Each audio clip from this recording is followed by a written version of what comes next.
सुमुखं सुहृदं सुलभं सुखदं स्वनुजं च सुखाय ममोघशरम् अपहाय रघुद्वहमन्यमहं न कथञ्चन कञ्चन जातु भजे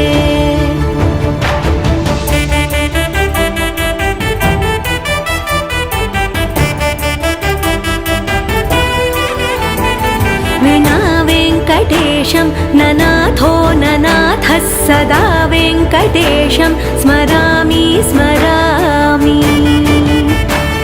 हरे वेङ्कटेश प्रसीद प्रसीद प्रियं वेङ्कटेश प्रयच्छ प्रयच्छ विना वेङ्कटेशं ननाथो ननाथः सदा वेङ्कटेशं स्मरामि